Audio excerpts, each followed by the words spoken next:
Hello everyone. तो हम लोग आज जो चैप्टर स्टार्ट करने वाले हैं उस चैप्टर का नाम है इन्वायरमेंट, और ये आपको क्लास 10th के एनसीईआरटी में दिखने वाला है। सबसे लास्ट चैप्टर है, लास्ट है, इसका मतलब ये नहीं है कि इम्पॉर्टेंट नहीं है। आप जो भी एग्ज़ाम देने वाले हो, चाहे वह एंथे का है या कोई भी स्कॉलरशिप एग्ज़ाम दोगे, बोर्ड्स के लिए भी अगर देखें तो ये चैप्टर बड़ा इंपॉर्टेंट होने वाला है, सभी के लिए इंपॉर्टेंट है। सेम चैप्टर आपको मिलने वाले हैं क्लास 12th में, इसलिए ये इंपॉर्टेंट है। तो बात करते हैं इन्वायरमेंट की, और इसमें सबसे पहली बात जो है, इन्वायरमेंट के स्टडी को कहते क्या हैं। तो मैंने बोला है कि अगर स्टडी ऑफ इन्वायरमेंट हम लोग को करना है तो उसके लिए हम लोग को जानना होगा इकोलॉजी, और इकोलॉजी का मतलब ही वही होता है, स्टडी ऑफ इन्वायरमेंट। ये बात तो आपको ध्यान में ही रखना है, ठीक है। अब बात है कि क्या सिर्फ इन्वायरमेंट को स्टडी को ही इकोलॉजी कहेंगे, तो आंसर है नहीं, इसमें ढेर सारी चीज़ आने वाली।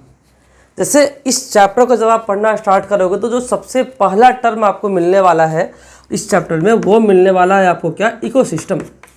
तो बात है सर कि ये इकोसिस्टम क्या होता है। आपने पढ़ा है लेवल ऑफ ऑर्गेनाइजेशन, सबसे छोटा सेल पढ़ा आपने, फिर टिश्यू आया, ऑर्गन सिस्टम, ऑर्गेनिज्म। ऑर्गेनिज्म के बाद मिलने वाला होता है पॉपुलेशन, और उसके बाद हम लोग को मिलने वाला होता है इन्वायरमेंट। क्या ये अल्टीमेट है क्या? आंसर है नहीं, इससे भी बड़े बड़े मिलने वाले, ठीक है। बायो में मिलने वाला है सब, चलो ठीक है, वो सब तो ठीक है। बात करते हैं कि इकोसिस्टम क्या है। तो इसका डिफिनेशन को समझने के लिए हम लोग को दो टर्म जानना होगा, जिसका नाम है, एक का नाम है मैंने बोला है बायोटिक, और दूसरे का नाम मैंने बोला है एबायोटिक। ये दो टर्म्स आपने बचपन से सुना होगा, ये सब सारे टर्म्स का मतलब।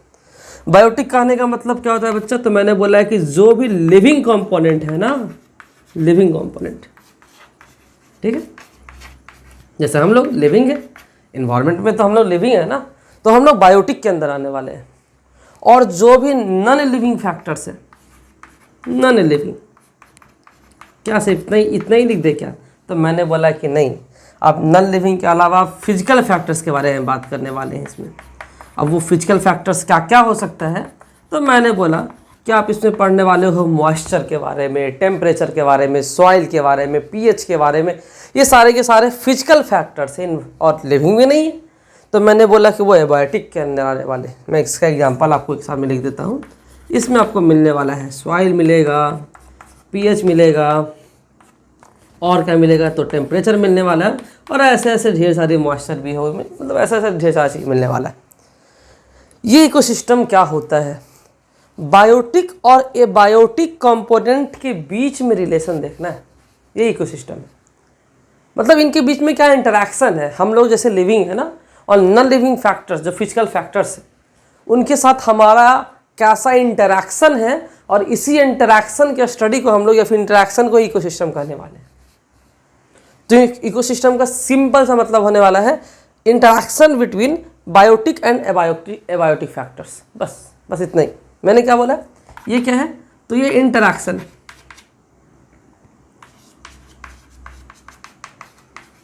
Interaction between biotic and abiotic components, ठीक। बायोटिक और एबायोटिक के बीच में जो इंटरैक्शन है, मैंने बोला वो इकोसिस्टम कहलाने वाला। और इसमें आप जब इकोसिस्टम के बारे में पढ़ोगे तो ढेर सारा एग्जांपल पढ़ने को मिलने वाला है। जैसे अगर मैं बात करूँ नेचुरल इकोसिस्टम की, एग्जांपल तो होने चाहिए ना। मैंने बोला क्रॉप फील्ड, ठीक है, वो नेचुरल है। क्रॉप का जो फील्ड होता है उसमें देखते हैं कि कुछ सॉइल, कुछ क्या सॉइल तो होना ही होना है, कुछ अलग अलग ऑर्गेनिजम्स भी होते हैं, वो आपस में साथ मिलजुल कर रहते हैं और जीवित हैं। तो मैंने बोला कि वो इकोसिस्टम के एग्जाम्पल होंगे। तो इसका मतलब ये है ना कि मैंने क्रॉप बोला, मतलब वो नेचुरल था, तो इसका मतलब कुछ आर्टिफिशियल भी होना चाहिए। तो आप इसमें देखोगे कि कुछ जो है वो नेचुरल भी है, कुछ जो है वो आर्टिफिशियल भी है। तो मैंने यहाँ पे पहला जो नाम लिखा है वो लिखा है नेचुरल इकोसिस्टम, और दूसरा मैं मैनमेड मतलब आर्टिफिशियल की बात कर रहा हूँ। अब यहाँ से क्वेश्चन आता है एग्जाम में कि what is the example of artificial ecosystem, और हम लोग आँख बंद करेंगे और लिख देंगे किसके बारे में। तो आपने एग्जाम्पल में नाम सुना होगा एक्वेरियम का, एक्वेरियम नाम सुने हो ना, हाँ, मैनमेड ही है वो, है ना। तो वो एक्वेरियम जो होने वाला है वो क्या होने वाला है, आर्टिफिशियल इकोसिस्टम होने वाला है, ठीक। अब बात इसमें है कि इसमें और क्या क्या देखने वाले। अच्छा, नेचुरल के बारे में बोले तो मैंने बोला कि चलो इसमें हम लोग बात कर लेते हैं फॉरेस्ट के बारे में बात करने वाले हैं, ठीक है। क्या सिर्फ एक एग्जाम्पल होने वाला है? आंसर है नहीं, ऐसा ऐसा आपको ढेर सारा मिलने वाला है।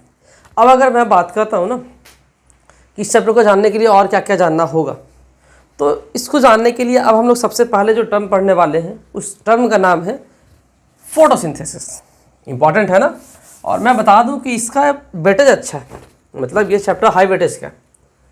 अर्थ ये हुआ ना कि इसमें से आपको ढेर सारे क्वेश्चंस मिलने वाले हैं, चाहे आप एमथे का एग्ज़ाम दो, बोर्ड का एग्ज़ाम दो, पता नहीं बच्चे इसको छोड़ देते हैं, निगलेक्ट करते हैं।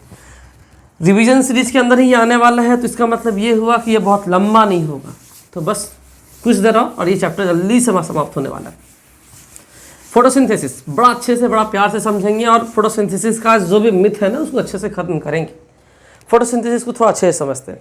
और मैंने बोला इसमें, अब ये बचपन से पढ़ते आ रहे हैं कि फोटो का मतलब लाइट होने वाला है, सिंथेसिस का मतलब मैन्युफैक्चर होने वाला है, तो ग्रीन प्लांट्स अपने लिए जो भोजन बनाते हैं वो फोटोसिंथेसिस का होने वाला है। इसे बचपन से पढ़ते आ रहे हैं। इंपॉर्टेंट क्या है फोटोसिंथेसिस में? ये रिएक्शन लोगों को याद करने में प्रॉब्लम होता है, ठीक है। जैसे मैंने बोला कि देखो बच्चे, फोटोसिंथेसिस में CO2 चाहिए, H2O चाहिए, और यहाँ पे आपने नाम सुना होगा अल्ट्रा वायलेट रे, मतलब सनलाइट की बात है ये। अगर UV लिखा है इसका मतलब ये सनलाइट होने वाला है, और मैंने यहाँ पे क्लोरोफिल लिखा है मतलब CH लिखा है ये, ठीक। CO2, H2O, क्लोरोफिल और UV के प्रेजेंस में क्या देखते हैं कि यहाँ पे जो बनता है बच्चा, वो बनता है ग्लूकोज और ऑक्सीजन गैस लिबरेट होता है। क्या यही तो होता है ना, नॉर्मली यही रिएक्शन है। अब इसमें क्या देखने वाले, क्या ग्लूकोज का फॉर्मूला C6H12O6 होता है? आंसर है हाँ। क्या जो बचपन क्लास 3 में जो पढ़े थे डेफिनेशन, क्या 10th में वही बोल दे क्या? आंसर है नहीं। सबसे पहली बात तो ये एक बायोकेमिकल प्रोसेस है, मतलब इसमें ऑक्सीडेशन रिडक्शन सारे कुछ होने वाले हैं, लेकिन इंपॉर्टेंट किसके हिसाब से बोला जाता है? तो मैंने बोला कि देखो तो क्या इसमें ये, अच्छा इसमें एक और बड़ा प्यारा सा क्वेश्चन आता है, और ये पता नहीं लोगों के बीच में कैसा कन्फ्यूजन है कि ये जो ऑक्सीजन निकला है ना, जाहिर सी बात है हम लोग पढ़ते हैं law of conservation of mass, and law of conservation of mass states just mass can neither be created nor be destroyed in a chemical reaction. मतलब ये है कि इसमें जो मास होने वाला है इधर के ऐड करके इधर भी उतना ही आना चाहिए, मतलब ये जो ऑक्सीजन दिख रहा है ना, ये इसी में से किसी में से निकला होगा। तो बात है कि ये ऑक्सीजन किसका है, क्या वो CO2 का है या H2O का है? आधे बच्चे पता नहीं क्या सोचते हैं, सिंपल सी बात है, ठीक है। देखने तो हम लोग को आता है, हमको पता चल रहा है कि इसमें कार्बन है, इसमें ऑक्सीजन है, और क्या पता चल रहा है कि इसमें कार्बन ऑक्सीजन तो है लेकिन बीच में हाइड्रोजन आ गया है। ये क्या हुआ? तो मैंने बोला कार्बन ऑक्सीजन था ना, ये कार्बन ऑक्सीजन है ना, बीच में हाइड्रोजन आ गया है क्या? और क्या हम लोगों ने ऐसा पढ़ा है कभी कि अगर होता है एडिशन ऑफ हाइड्रोजन तो क्या कहलाता है? ये रिडक्शन कहलाता है ना। इसका मतलब ये हुआ कि फोटोसिंथेसिस में CO2 को रिडक्शन होता है ग्लूकोज में, साफ साफ दिख रहा है। रटना कहाँ है इसमें? कार्बन ऑक्सीजन दिख रहा है, कार्बन ऑक्सीजन था, बीच में हाइड्रोजन आ गया। एडिशन ऑफ हाइड्रोजन होता है क्या रिडक्शन होता है? इसका मतलब इस प्रोसेस में CO2 को रिडक्शन हुआ होगा। तो फिर ये कहाँ से आया? ये आया है इस वाटर महादेव से, समझ रहे? इस H2O से आया है। H2O के जब आप फोटोसिंथेसिस को और थोड़ा डीपली जानोगे तो आप इसमें पढ़ोगे लाइट रिएक्शन, डार्क रिएक्शन, ऐसा ऐसा ढेर सारा। डरावना चीज़ नहीं है, सीधे शब्दों में H2O टूटता है। अब सोचो ना, अगर मैं सिंपल शब्दों में कहूँ, ठीक है, तो यहाँ से हाइड्रोजन मिलेगा, यहाँ से ऑक्सीजन मिलेगा, यही तो मिलने वाला है ना। चलो ये ऑक्सीजन को मैं इधर भेज देता हूँ, ऑक्सीजन निकल गया, हाइड्रोजन बचा, इसमें रिड्यूस हो गया, रिडक्शन हो गया। नॉर्मली यही होता है, ठीक है। अब इसमें एक सिंगल स्टेप प्रोसेस नहीं है, ढेर सारा प्रोसेस होने वाला है। ये फोटोसिंथेसिस जानने का मतलब क्या हुआ? एक चीज़ तो समझ में आया फोटोसिंथेसिस में कि फोटोसिंथेसिस एक ऐसा प्रोसेस है जिसमें CO2 जो होता है वो रिड्यूस होता है ग्लूकोज में। और ये रटना नहीं है, कार्बन ऑक्सीजन दिख रहा है ना, कार्बन ऑक्सीजन है ना, हाइड्रोजन बीच में आ गया मतलब रिडक्शन हो गया, सीधी सी बात है। ये ऑक्सीजन किसका था? मैंने बोला कि H2O का होगा। अभी मैं सेम टू सेम ऐसा ही मिलता जुलता प्रोसेस आपको बैक्टीरिया में बताने वाला हूँ कि बैक्टीरिया में ऐसा कैसा प्रोसेस होता है, ठीक है। अगर मैं बैक्टीरिया की बात करूँ तो बैक्टीरिया नाम तो सुने हो ना, ऑटोट्रॉपिक भी होते हैं। हाँ, बैक्टीरिया टू ऑटोट्रॉपिक, वो भी ऑटोट्रॉपिक होने वाले हैं, उसमें भी कुछ ऐसा रिएक्शन होगा। तो सोचना थोड़ा, ठीक है। इस रिएक्शन को अगर आपने लिख लिया होगा तो थोड़ा ध्यान से देखना, बड़ा मज़ा आने वाला है। अगर मैं बैक्टीरिया के अंदर रिएक्शन देखूँ तो बैक्टीरिया में भी सेम ऐसा ही प्रोसेस होगा, CO2 H2S, वहाँ पे H2O लिए थे ना, यहाँ पे H2S ले लें। ठीक है, क्लोरोफिल हो गया, यूवी भी हो गया, चलो ठीक है, यहाँ पे ग्लूकोज भी बन गया, ओके। बट यहाँ पे वहाँ पे ऑक्सीजन निकल रहा था, क्यों? क्योंकि यहाँ पे H2O था। यहाँ पे अभी क्या है, H2S है ना, तो यहाँ पे क्या निकलेगा? सल्फर। आपने सुना है ना, सम बैक्टीरिया ऑल्सो लिबरेट, क्या करते हैं? सल्फर देते हैं। यही है सल्फर वाला बैक्टीरिया। सिंपल सा सेम प्रोसेस, बस H2O की जगह पे H2S किए और यहाँ पे हमको सल्फर मिल गया। सेम प्रोसेस है ना बाकी सारा। हाँ, तो याद ये रखना है ना कि यहाँ पे जो H2O आप लोगों ने पढ़ा है बचपन से, H2O जो भी पढ़ा है, उसी से निकलने वाला है ऑक्सीजन जो हम लोग यूज करते हैं। ठीक है, अब इस प्रोसेस को जानना बड़ा इंपॉर्टेंट इसलिए था क्योंकि अभी हम लोग बात करेंगे किसके बारे में? ऑटोट्रॉप्स के बारे में बात करने वाले हैं। तो आपने बोला कि नहीं, हम लोगों ने तो न्यूट्रिशन वाले फर्स्ट चैप्टर में ही इसकी बात कर ली है। हाँ ठीक है, की है, लेकिन हम लोग इसको और थोड़ा और जानने वाले हैं। इसमें क्या क्या जानेंगे, ठीक है, तो एक करके देखते हैं। अब बात करते हैं दुनिया में जितने सारे ऑर्गेनिजम्स हैं, है ना, उनको बांटा गया किसके बारे में? तो मैंने बोला कि देखो बच्चे, यहाँ पे ऑर्गेनिजम्स मैंने लिखा और ऑर्गेनिजम्स का मैंने बोल दिया कि इसमें से कुछ जो होंगे वो हार्बीवोर्स होंगे। क्या ऐसा भी होता है क्या? हाँ होता है। क्या सिर्फ ही नहीं, इसके अलावा क्या दिखेगा आपको? तो इसको मैं 3 पार्ट में बांटता हूँ। ठीक है, इसको मैं 3 पार्ट में बांटता हूँ सिंपली, और उसके बाद इसका डिवीजन करूँगा। इसको मैंने बांटा है प्रोड्यूसर, और क्या होने वाला है? तो मैंने बोल दिया कि देखो बच्चे, ये होने वाला है कंज्यूमर। क्या क्या हुआ? ये प्रोड्यूसर था, ये कंपोजर था, और एक और कंज्यूमर था, और ये क्या होगा? तो मैंने बोला कि ये डीकम्पोजर होने वाला है। एक एक करके बारी बारी से देखेंगे, और पता भी है बहुत हद तक। प्रोड्यूसर ये क्या होते हैं? ये ऑटोट्रॉप्स होते हैं।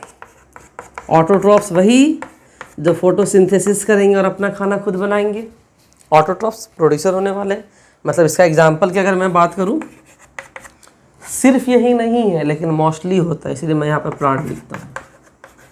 ठीक है, सिर्फ इग्लूना में भी देखते हैं, उसमें ये फोटोसिंथेसिस होने वाला है। तो ठीक है, वो major topic mode of nutrition का एग्जांपल है।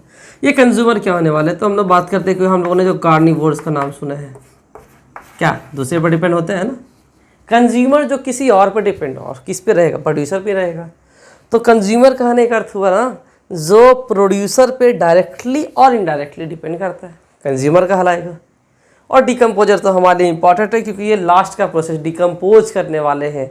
जो भी ऑर्गेनिक मटेरियल बना, ऑर्गेनिक कहने का मतलब जिसमें कार्बन और ऑक्सीजन है, ग्लूकोज में कार्बन ऑक्सीजन दिख रहा है ना, तो क्या ये ऑर्गेनिक नहीं होगा क्या? इस ऑर्गेनिक को फिर से CO2 H2O, मतलब ओवरऑल सीन्स है ना कि मतलब इसको सिंपल फॉर्म में तोड़ देना है, इनऑर्गेनिक फॉर्म्स में तोड़ देना है, जैसे सवाल में फिर से मिल गया। और ये सारा का सारा काम किसका होने वाला है? डिकम्पोजर का होने वाला है, जो इंपॉर्टेंट है। ठीक, मैंने बोला प्रोड्यूसर ऑटोट्रॉपिक होंगे, प्लांट्स होने वाला एग्जाम्पल, ये मोस्टली ही इसलिए मैंने लिखा है। जो प्रोड्यूसर पे डिपेंड करेंगे कंज्यूमर कहलाएंगे। सबसे फेमस एग्जाम्पल कार्निवोर्स, ओमनिवोर्स, है ना, ऐसा जो भी बोलना लिख दी। डिकम्पोजर जो डिकम्पोज करेंगे, मतलब ऑर्गेनिक वाले चीज़ों को फिर से सिंपल इनऑर्गेनिक सब्सटेंस में कन्वर्ट करेंगे, और उनका नाम होता है डिकम्पोजर्स। ठीक, ये तो हम लोगों ने पढ़ लिया। अब क्या है, हम क्या करने वाले हैं, इस कंज्यूमर को भी अलग अलग पार्ट में डिवाइड करेंगे। और इसको कैसे डिवाइड करेंगे? तो मैं इसको यहीं पे डिवाइड कर देता हूँ। क्या क्या, यहाँ पे मैं लिख देता हूँ कंज्यूमर को। यहाँ पे मैं कंज्यूमर को अलग अलग पार्ट में डिवाइड करता हूँ। और आपने नाम सुना होगा हार्बीवोर्स का, सुना है ना। फिर आपने नाम सुना है कार्निवोर्स का, ठीक है। आपने नाम सुना है ओमनिवोर्स का। ये सारी की सारी चीज़ आप बचपन से सुनते आ रहे थे, ठीक है। मैंने बोला हार्बीवोर्स है, कार्निवोर्स है, ओमनिवोर्स है, और आपको पैरासाइटिक भी इसमें ही दिखने वाले हैं। जो भी पैरासाइटिक, जो किसी दूसरे पे डिपेंड करेगा, पैरासाइटिक कहलाने वाला है ना। जो होस्ट पे डिपेंड करता है, किसी दूसरे पे डिपेंड करता है न्यूट्रिशन के लिए, पैरासाइटिक होता है। हर्बीवोर्स वही प्लांट ईटर्स होने वाले हैं। ये कार्निवोर्स जो मांस खाते हैं, बचपन से पढ़ते आ रहे एनिमल ईटर्स हैं। ओमनिवोर्स तो दोनों खाजा ओमनिवोर्स होने वाले हैं। और पैरासाइटिक जो किसी दूसरे पर डिपेंड करते हैं फॉर देयर फूड और न्यूट्रिशन, और हम लोग कहें कि वो पैरासाइटिक होने वाला है। ये सारी की सारी चीज़ तो हम लोग बचपन से पढ़ते आ रहे थे, है ना। अब बात है कि इसके बाद क्या पढ़ना है। तो अब हम लोग को इसके बाद पढ़ना है फूड चेन के बारे में। ये फूड चेन क्या है सर, बड़ा इंपॉर्टेंट हिस्सा है, क्या होने वाला है। तो मैंने बोला कि देखिए दुनिया में जितने सारे ऑर्गेनिजम्स हैं ना, सब एक दूसरे से लिंक है, ठीक है। दुनिया में जितने सारे ऑर्गेनिजम्स हैं सब एक दूसरे से लिंक हैं, और मैंने बोला कि उसी को तो कहने वाले हैं फूड चेन। मतलब ये हुआ one organism depends on other organism for their nutrition and this is known as हमारा फूड चेन, ठीक है। मतलब मैंने बोला है देखो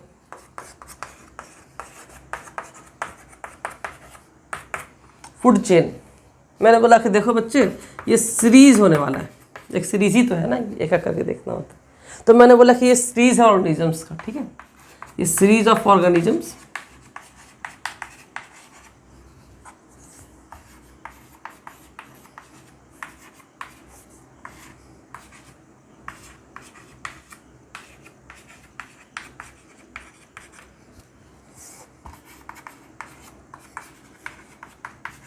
फॉर देयर सर्वाइवल कर सकते हो, न्यूट्रिशन कर सकते हो, ठीक है। मैं न्यूट्रिशन नहीं कहता हूँ।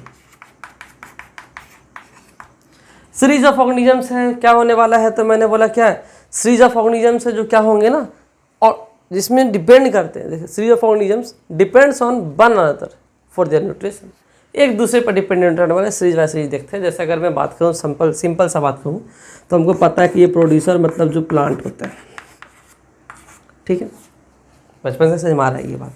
मैंने बोला इसको खाएंगे तो ये कहलाएगा कंज्यूमर, इसको खाने वाले कंज्यूमर कहलाएंगे। अब इस कंज्यूमर को अलग अलग लेवल पे देखने वाले, ठीक है, कैसे कैसे देखने वाले। तो मैंने बोला कि ये देखो ये हमारा क्या करेगा, फोटोसिंथेसिस करेगा ना। अब मैं इसको अलग अलग पार्ट में बांटता हूँ और इसमें हम लोग क्या क्या देखने वाले हैं, इसमें देखेंगे प्राइमरी कंज्यूमर। देखो सीरीज है ना ऑर्गेनिजम्स का, तो इसका हर स्टेप नया ऑर्गेनिज्म जो आया वो कहलाएगा लेवल, ट्रॉफिक लेवल कहलाएगा, ठीक है।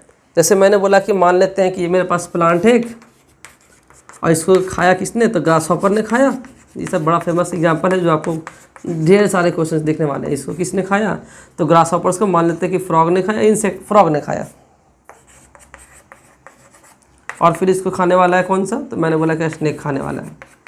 तो ये एक दूसरे पर डिपेंड कर रहा है ना। तो मैंने बोला कि इसमें हर स्टेप जो है वो कहलाएगा क्या, तो ट्रॉपिक लेवल कहलाएगा। एक और इम्पॉर्टेंट बात है, जब फूड चेन आप देखोगे तो उसको बहुत लंबा नहीं देखने वाले हो, कभी नहीं देखने वाले हो। अगर किसी ने दिखाया तो ये रॉन्ग मेथड है दिखाने का।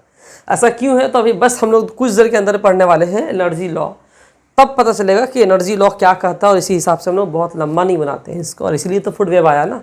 खैर मैंने बोला प्रोड्यूसर है, उसके बाद कंज्यूमर आने वाला है, इसको अलग अलग पार्ट में बांटने वाले हैं। अगर एक प्राइमरी है तो दूसरा सेकेंडरी कंज्यूमर होगा, और सेकेंडरी के बाद क्या होने वाला है, तो मैंने बोला कि देखो बच्चे इसमें टर्शियरी कंज्यूमर होगा। तो ऐसे ऐसे करके इसको अलग अलग लेवल पे बांटा गया है, प्राइमरी कंज्यूमर है, सेकेंडरी कंज्यूमर है, टर्शियरी कंज्यूमर है, बस ऐसा ही। अब इसको बहुत लंबा नहीं करना, मैंने अभी बोला कि इसको बहुत लंबा नहीं कर सकते। रीज़न है एनर्जी लॉ। एनर्जी लॉ क्या होता है, बचपन में ही पढ़े थे ये बात कि 10% एनर्जी फ्लो होता है। 10% एनर्जी फ्लो कहने का मतलब, अगर इसके पास मान लेते हैं कि मैंने इसके पास बोला कि इसके पास 1000 जूल ऑफ एनर्जी है, यहाँ से क्वेश्चन आता है इसलिए ध्यान से देखना है। अगर इसके पास 1000 जूल ऑफ एनर्जी है तो इसका 10% कितना होगा बच्चा, तो मैंने बोला कि इसका 10% क्या होना चाहिए, तो देखो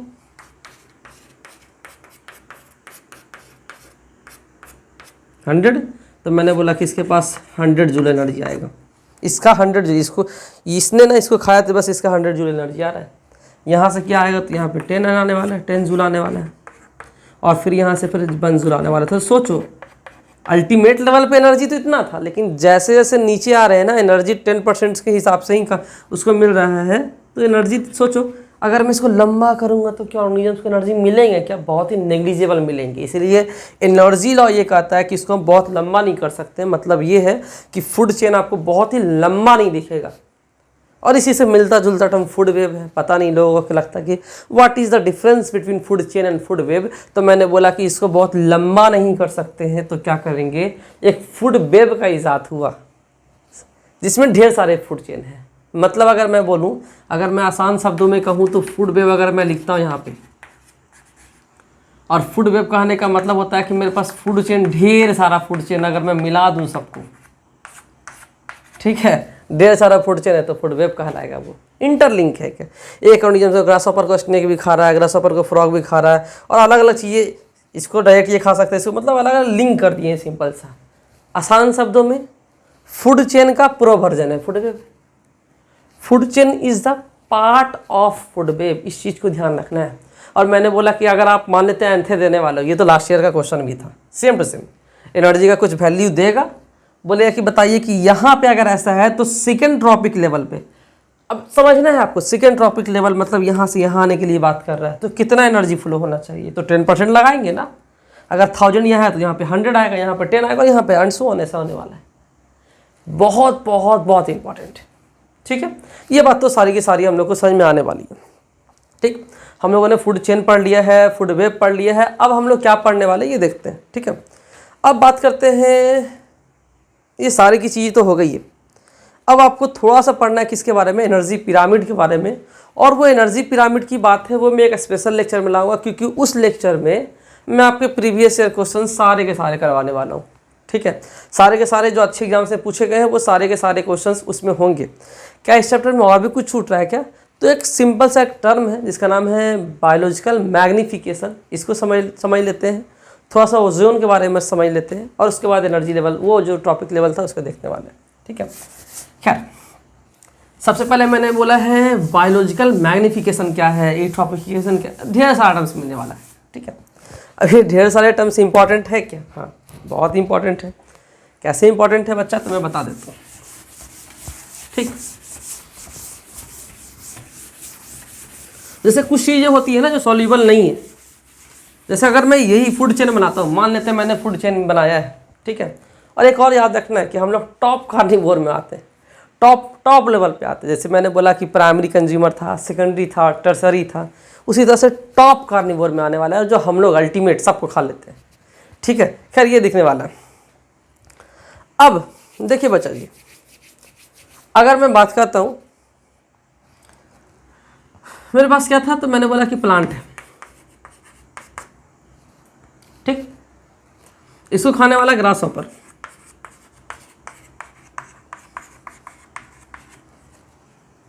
ठीक है।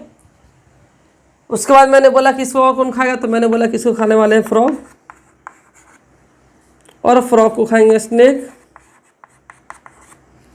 और स्नेक को मान लेते हैं कि किसी ने खाया, और अल्टीमेटली हम लोग इंसान के पास पहुंचने वाले हैं। मैं डायरेक्ट यहाँ पे लिखूंगा ह्यूमन तो बोलेंगे सर हम लोग चाइनीज, थोड़ी ऐसा होने वाला है, ठीक है। तो अल्टीमेटली ऐसे, फिर चलो मैं इसकी ही बात करता हूँ। जैसे मैंने बोला कुछ चीज़ें ऐसी है जो डिज़ोल्व नहीं होती है, मतलब वो क्या होता है ना, एक्यूमुलेट होता है हमारे बॉडी में, एक्यूमुलेशन होगा उन चीज़ों का। DDT का नाम सुना है ना आपने, हाँ DDT बड़ा इंपॉर्टेंस है, इसलिए इंपॉर्टेंट है क्योंकि वो बहुत जगह पे बैन भी है DDT, ठीक है। बात है कि मान लेते हैं प्लांट है, मैंने छिड़काव किया है, फर्टिलाइजर डाला है, DDT भी डाला है इसमें, तो मान लेते हैं कि जो DDT का अमाउंट है वो मैंने मान लेते हैं 10 लिया।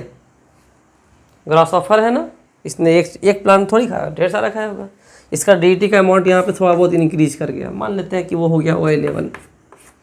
क्या स्नेक को खाया क्या, नहीं, तो फिर यहाँ पे मान लेते हैं 11, यहाँ से हो गया 12, यहाँ से हो गया 15। कहना क्या चाह रहे हैं बच्चा जी, हम ध्यान से, ये डाटा मैटर नहीं कर रहा है, मैं समझाना चाह रहा हूँ वो मैटर कर रहा है। क्या समझाना चाह रहा था कि मान लेते हैं कि मैंने छिड़काव किया DDT का या किसी फर्टिलाइजर का, उसका अमाउंट मैंने 10 दिया है। ग्रासहॉपर ने ढेर सारा प्लांट खाया है तो उसका अमाउंट बढ़ेगा, क्योंकि उस एक खाया तो ऐसा था, तो ऐसा ढेर सारा खाया ना, ये डिजॉल्व नहीं हो रहा है, इसका मतलब बॉडी से बाहर नहीं जा रहा है, बॉडी में एक्यूमुलेट हो रहा है, दैट इज़ अ प्रॉब्लम। और ऐसे करते करते देख रहे हैं कि हर एक लेवल पे ये इंक्रीज होते जा रहा है, और अल्टीमेटली तो हम ही लोग हैं ना। तो सोचो कि ये क्या होने वाला है, ये जो फर्टिलाइजर, जो खराब जो चीज़ एक्यूमुलेट होते जा रही है, अल्टीमेटली ढेर सारा हमारे अंदर होने वाला है। ये प्रोसेस कहलाता है बायोलॉजिकल मैग्नीफिकेशन। मैग्नीफाई का मतलब इंक्रीज होना होता है ना, मैग्नीफिकेशन हो रहा है। इसीलिए तो अभी के जो भी हम लोग फूड मटेरियल जो भी खाते हैं तो कहते हैं कि डायरेक्ट फर्टिलाइजर वाला, क्योंकि फर्टिलाइजर डिजॉल्व नहीं हो रहा है बहुत सारा, और उसको अल्टीमेटली जैसे हम लोग खाते हैं तो पूरा का पूरा बॉडी में एक्यूमुलेट हो रहा है, ढेर सारी प्रॉब्लम्स इससे होती है, ठीक है। खैर ये तो समझ में आने वाला है। उसके बाद अगर मैं बात करता हूँ ओजोन लेयर की, ठीक है। ओजोन लेयर का नाम आपने पहले भी सुना है, और बड़ा अच्छा सा हिस्सा है इसका, ठीक है। अच्छा सा हिस्सा ये है ना कि लोग कहते हैं कि ओजोन लेयर में छेद होने वाला है। तो पहली बात तो बच्चा जी ये ओजोन लेयर का छेद का मतलब होता है ना, ओजोन लेयर का कुछ थिकनेस है, मान लेते हैं जैसे ओजोन लेयर है, लेयर ऑफ, जैसे देखो व्हाट इज ओजोन, ये ओजोन है O3, ये बनता कैसे, ये ओजोन पहले मैंने लिख दिया, मेरे पास ऑक्सीजन है, इसे मैंने नासेंट ऑक्सीजन कहने का मतलब होता है, जैसे ऑक्सीजन ऐसे ही लिखते हैं ना, ये एटम है, एटम्स आर वेरी रिएक्टिव, आपने पहले ही पढ़ा एटम्स आर वेरी रिएक्टिव और किसी भी केमिकल रिएक्शन में एटम्स ही पार्टिसिपेट करते हैं, तो मैंने ये नासेंट लिया है। पहले मैं बता देता हूँ कि नासेंट कहीं पर भी टर्म आया आता है नवजात नासेंट, ठीक है, बहुत ही ज़्यादा रिएक्टिव होता है वो, और नॉर्मली ऐसा होता है ना कि नासेंट चीज़ जैसे नासेंट हाइड्रोजन हो सकता है, नाइट्रोजन हो सकता है, कुछ भी नासेंट अगर है वो बहुत रिएक्टिव होता है और नॉर्मली वो कहाँ बनता है, लैब में बनता है, लेकिन हमारे स्पेस में ऊपर में, स्पेस क्या बोले, ठीक है, तो मैंने बोला कि ऊपर में बस ऐसे ही एक रिएक्शन होने वाला है और यहाँ से बनने वाला है एक प्रोसेस, एक चीज़ जिसका नाम है ओजोन, बड़ा इंपॉर्टेंट हिस्सा है, बचपन से पढ़ते आ रहे हैं कि ये ओजोन ही है जो अल्ट्रावायलेट रे से हम लोग को बचाता है, क्योंकि मोस्ट ऑफ दी अल्ट्रावायलेट रे को ये क्या करता है, रिफ्लेक्ट करता है, मैंने मोस्ट ऑफ दी बोला, सारे को नहीं बोला, इंपॉर्टेंट है। अब क्या है ना, अंटार्कटिका रीजन में क्या है कि ओजोन लेयर, जैसे मैंने बोला कि ये गैस का लेयर है, ठीक, 5 किलोमीटर का, मान लेते कि ये मैंने लेयर बना दिया ऐसा है, और ये लेयर क्या हुआ, देखो यहाँ पे थोड़ा पतला हो गया और फिर से ऐसा हो गया, ठीक है, देखो ये लेयर यहाँ था, यहाँ पे पतला हो गया ना, तो मैंने बोला कि ये ओजोन लेयर का डिप्लेशन है। ओजोन लेयर डिप्लेशन कहने का मतलब होता है कि ओजोन लेयर का जो मैंने थिकनेस बोला है ना, वो क्या हो गया, कम गया। एक और बात, इसकी अगर मैं थिकनेस की बात करूँ, थिकनेस जो होता है वो मेजर होता है डॉप्सन यूनिट में, ये याद रखना बड़ा इंपॉर्टेंट है, इससे यही क्वेश्चन आता है कि बताइए ओजोन लेयर के थिकनेस को क्या मेजर करते हैं, तो डॉप्सन यूनिट में मेजर करने वाले हैं। ओजोन लेयर डिप्लेशन यही होने वाला है। अब इसमें क्या कि CFC है, इस टूटने के प्रोसेस को, जाहिर सी बात है कि प्रोसेस सिर्फ ऐसा नहीं है, ऐसा भी जाता है, ठीक है, मतलब ये रिवर्सिबल प्रोसेस है।